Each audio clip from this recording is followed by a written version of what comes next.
Auto module. And how it works, we are going to make a form and a list and work out on it together.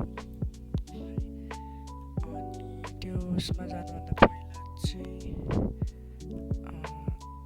I want you guys to see कस्तो तरिकाको आर्किटेक्चरमा चाहिँ best हुन्छ भनेर।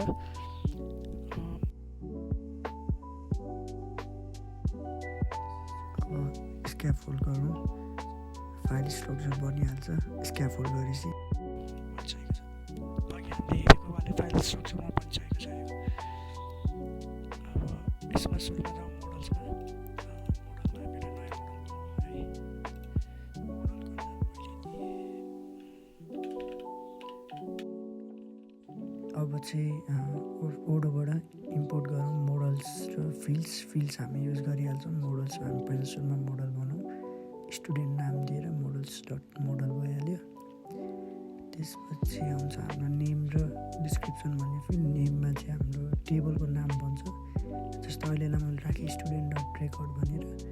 अनि अर्को बन्छ हाम्रो त्यसको तल डिस्क्रिप्सन भनेर। डिस्क्रिप्सन चाहिँ हामीले एसिएलदेखि अरू ठाउँमा हाल्ने बेला चाहिँ युज हुन्छ।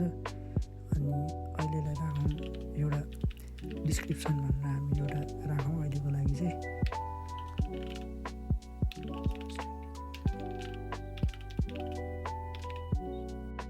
त्यसपछि हामी नर्मली फिल्डहरू हाल्दैछौँ, जस्तै नेम भनेको फिल्ड्स डट केयर भइहाल्यो होइन। त्यसपछि स्ट्रिङ गरेर हामी नेम राख्छौँ।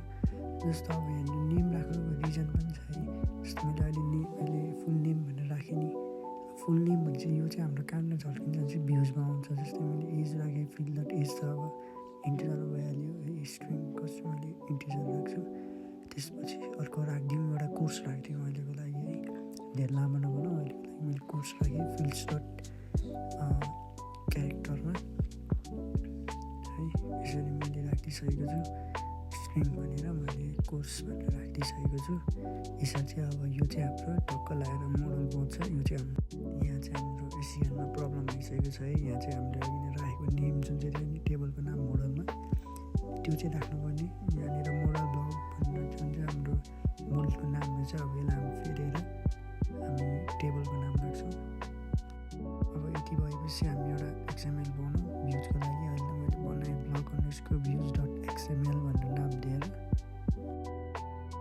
अब भ्यूमा सुरु गरौँ हामी ओडो मेन ट्यागबाट है। त्यसपछि रेकर्ड आइडी लेख्छौँ। रेकर्ड आइडीमा आई.ui.view गरेर लेख्छौँ। अहिलेलाई मैले आइडीको नाम दिएँ स्टुडेन्ट अन्डरस्कोर लिस्ट भनेर है। हामी चाहिँ यो चाहिँ लिस्ट पनि बनाउँदैछौँ अनि फर्म पनि बनाउँदैछौँ है। अब यो मोडल चाहिँ डिफ्रेन्ट टाइप अफ मोडलको बारेमा चाहिँ हामी पछि कुरा गर्छौँ। यो भ्यूमा वाली मोडल चाहिँ अहिलेलाई मैले ir.ui.view चुज गरेको छु। यति भएपछि हाम्रो लिस्टको लागि एउटा रेकर्ड चाहिँ कम्प्लिट भयो है।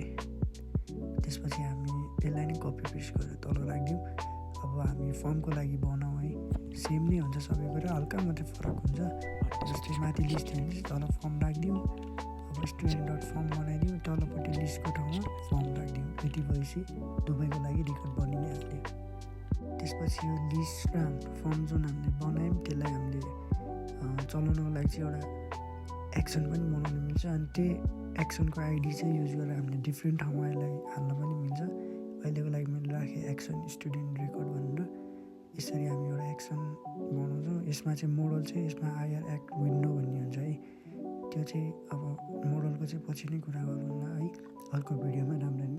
डिफ्रेन्ट टाइप्सको मोडल हुन्छ, त्यही भएर केवाइसी सकिन्छ। हामी लिस्ट र फर्म भनेर एक्सनमै डिफाइन गर्छ। अब मेनु लेखौँ।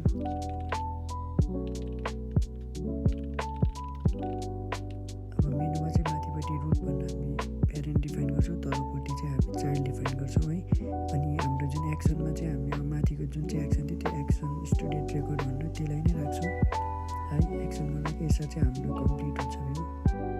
यहाँनिर चाहिँ भ्यूको नाम लेख्नु पऱ्यो, त्यसपछि एप्लिकेसन ट्रु भनेर राख्नु पऱ्यो, त्यसपछि इन्स्टलेबल ट्रु भनेर राख्नु पऱ्यो। यो गऱ्यो भने चाहिँ एप्लिकेसनमा टक्क अपडेट एप्लिस गरेपछि भेटिन्छ, इन्स्टलेसन इन्स्टल हुन्छ। त्यसपछि माथि रहेको त्यो अपडेट एप्लिसमा क्लिक गर्ने, त्यसपछि लोड भएपछि हामी हाम्रो मोडलको नाम सर्च गर्छौँ, जस्तो अहिलेको लागि ब्लग छ। त्यसपछि यसलाई हामी इन्स्टल गर्छौँ, अथवा केही चेन्ज भयो भने चाहिँ अपग्रेड भनेर आउँछ साइडमा, 3 बटनमा अपग्रेड गर्नु पऱ्यो। अघि डिफाइन गरेको रुटको प्यारेन्ट मेनु चाहिँ यता बस्यो स्टुडेन्ट म्यानेजमेन्ट भनेर, भित्रपट्टि चाहिँ त्यो हुन्छ एन्ड बाहिर चाहिँ लिस्ट हुन्छ। लिस्टबाट न्यू गरेर खोलेपछि हाम्रो फर्म बन्छ है।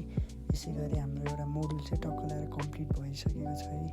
र आजको भिडियोको टाइटल पनि कम्प्लिट भइसकेको छ है। यसै गरी भोइसहरू पनि कति ठाउँमा मिलेको छैन है, कति ठाउँमा टाइप पनि मैले आधी काटेर राखिदिएको छु है, भिडियो लामो भएर। आजलाई यति मात्रै गाइज, अब अर्को भिडियोमा भेटौँला।